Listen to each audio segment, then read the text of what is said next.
and welcome back to my channel, Lara Bakes. I don't know what week of lockdown we are this week, but I've got a fun recipe for a really traditional British tea time treat of scones, or scones, however you pronounce it, wherever you come from. And so yeah, it's a really simple recipe, and anyone who likes afternoon tea know that scones are a really big part of it. It's actually my favourite part of afternoon tea, never mind the sandwiches or the cakes.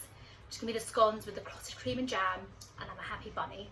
So yes, I've got a really simple recipe, and I'm going to show you how to make those today.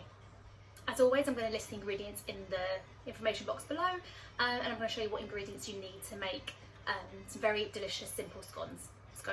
I don't know how I pronounce it myself now. So you're going to need 425 grams of plain flour. You'll need about 5 teaspoons of baking powder, 125 grams of unsalted butter, 50 grams of caster sugar, 250 mils of whole milk, a large egg, and some salt. Okay, so first of all, what you're going to do is you're going to mix together your flour, your sugar, your baking powder, and your salt. So all the dry ingredients. You're going to give those like a nice little mix. Then if you saw my other video before, then we're going to rub in the butter. So that's the rubbing in method. And you're rubbing in your butter with the flour to make it look like fine breadcrumbs, or breadcrumbs, they have to be very fine. And then you're going to add your egg to the milk, going to mix that and then add it into your flour mixture to bind that together, and then you're going to roll it out and then cut out your scone shapes. But in the meantime, I've got my oven preheating on 170 degrees Celsius, which is about gas mark 3. They're going to be ready to bake straight away. And then I've got a baking tray lined already with some greaseproof paper ready. So here we go. So like I said, I'm going to now add my sugar to the flour. Going to add 5 teaspoons of baking powder. That's going to give it like a nice lift. Then I've got some flaked sea salt, so I'm just going to give a nice pinch, add a nice pinch, and just crumble that in my fingers. We're going to give that a nice just little mix together, making sure it's all mixed in. And then the butter, you want it to be cold, so it's just come from the fridge. And I've cut it into small little squares. We're just going to add those.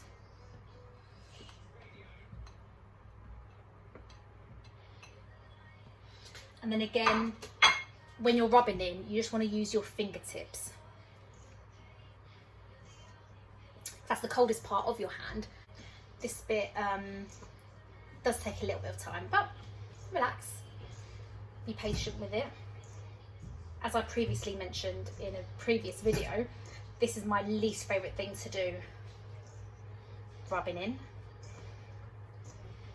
But some people find it very therapeutic, but yeah. Also, this is a great recipe to do with kids because you just get your hands in, you can get them doing this part. It's a really simple recipe and great fun for kids to do some baking. Okay, so I'm done. As you can see, that is all pretty fine.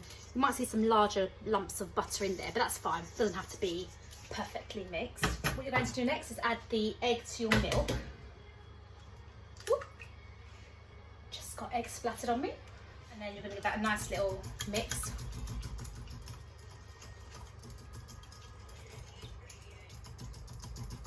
You could have also done that in a food processor if you don't want to use your hands.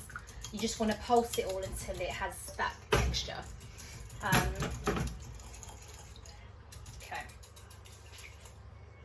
Okay, so you're going to want to make a well in your flour mixture. And what you're going to do, you're going to now add this mixture in the milk into the bowl. You can go in with your hands at this point and scrunch it all together. I'm just going to use a fork to slowly bring in the flour with the milk and just sort of give that a little mix, and then I'm going to go in with my hands and really bring it together. Okay, so I'm now going to get in with my hands and just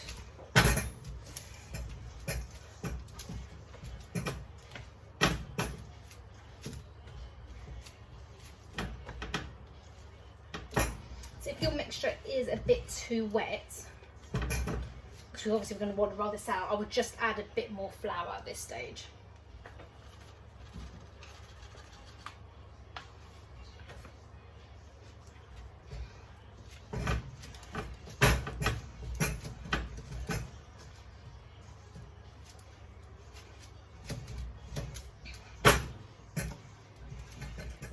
flour's helped make it less sticky. But where we're going to roll this, you are going to flour the surface so that it doesn't stick to it.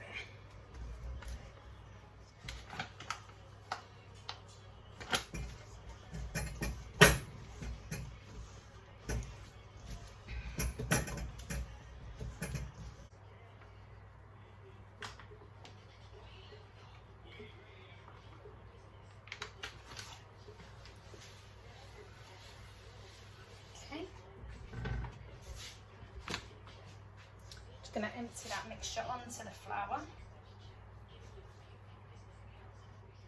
So that is still a bit sticky, so that's fine. Again, just going to add a little bit of flour on top of that. And you want to be quite delicate with this dough because you want them to be nice and fluffy, the scones. So yeah, just going to handle it very gently. And you start to flatten it with your hands.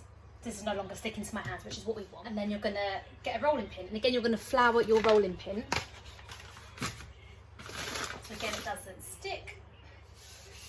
And then you're just going to gently roll this. And you want about an inch thickness of your dough.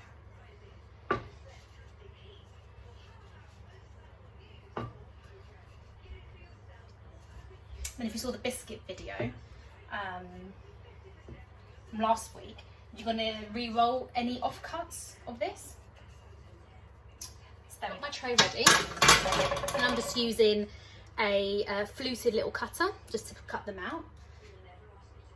And then what you can do, you can put that into some flour, wipe the biscuit so it doesn't stick. And then you're going to go start cutting them out.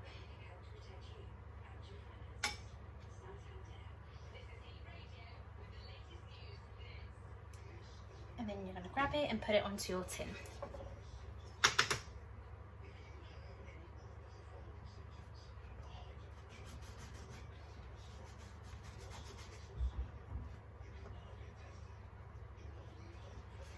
And scones are quite rustic looking, so don't worry if they're not looking perfect. I'm just going to push this all together, again being very gentle.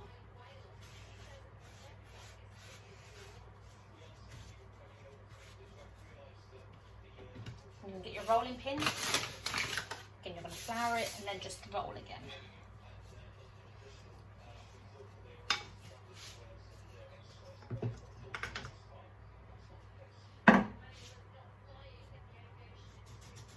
You could probably use this to get a few more extra scones, but I don't have another tray ready, so I'm not going to. But what you're going to do now is you're going to get an egg and beat that up, and then just give it like a nice egg wash. That's what gives the scones that nice little shine. So you can do that and brush them gently, and then we're going to bake them. So I'm just going to gently brush the tops of these with that egg wash. If you don't have a pastry brush like this, you can just use your fingers very gently, dip it in and then brush them. So what you're going to do now is you're going to bake them for between 25 to 30 minutes. Check the 25-minute mark, see if they're nice and golden on top and underneath as well. And yeah, and this is like just a very plain scone recipe. I've done ones before where I've added savoury ones. I've added like cheese in there, you've added like some paprika for a nice smoky flavour. You could do chocolate chip flavoured scones, anything really. The world's oyster when it comes to different flavours, but this is just a very plain, simple recipe just to show how easy it is, and then you can experiment, and that's the fun of baking. So we're going to bake them and then come back and try them. Okay, so mine took about half an hour to bake in my oven, and they've come out really, really good. Look how they puffed up, lovely. You can see that nice golden shine on top, and underneath it's got a nice little golden base. That's what you're looking for really. So I've let them cool, surprisingly. Normally I just go right in. And now we're going to taste them. So just to show you what they look like as well. See how nice and fluffy they look. And there is a debate, depending on what part you come from. Do you put clotted cream on first? Do you put the jam on first? Whichever way, they taste good. So I'm going to go for, I've done clotted cream and then jam. So my homemade jam. So let's have a look how it tastes.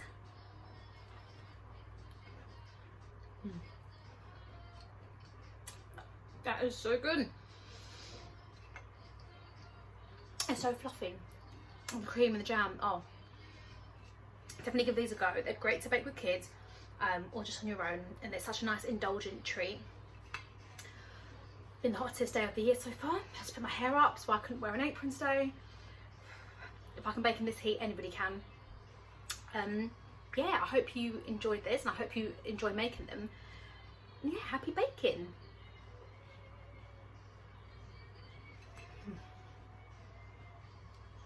You just go out for afternoon tea. Make your own afternoon tea at home.